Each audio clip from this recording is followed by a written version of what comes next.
کریم نبی صلی اللہ علیہ وسلم آپ کے غلاموں دور حاضر کے اندر اگر کسی بندے کے پاس پیسے نہ ہوں، حج نہ کر سکتا ہو،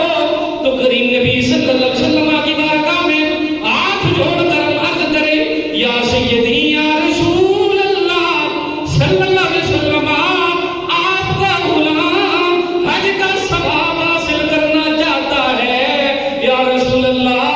بتائیے نا اس غلام کو کیا کرنا پڑے گا؟ میرے کریم آقا صلی اللہ علیہ وسلم نے فرمایا او غلام، وہ پیسے نہیں ہیں تو پریشان نہیں ہونا، ہم نے تیرے گھر میں تیرے حج کا بندوبست کر رکھا ہے، یا سیدی یا رسول اللہ اب کیسے حج کرنا پڑے گا؟ اب حج کے لیے مکہ المکرمہ جا کر واپس آ کر یا رسول اللہ گارنٹی نہیں ہے حج قبول کیا رب نے یا نہیں کیا۔ میرے آقا نے فرمایا غلامہ فکر نہ کر، تیرا حج گھر بیٹھے ہو جائے گا،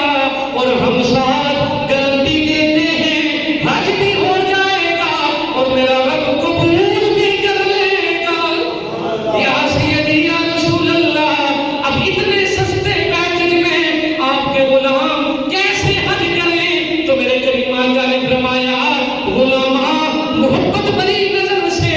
پیار سے، چاہت سے ایک دفعہ تیرا کام ہے اپنے والدین کے چہرے کی زیارت کرنا، اب زیارت کرنا تیرا کام ہے، میرا رب ایک مقبول حج کا تجھے ثواب عطا فرمائے گا۔ یا سیدی یا رسول اللہ اب آپ کا غلام دو حج کرنا چاہتا ہے، یا رسول اللہ اس کے لیے کیا حکم ہے؟ میرے کریم آقا نے فرمایا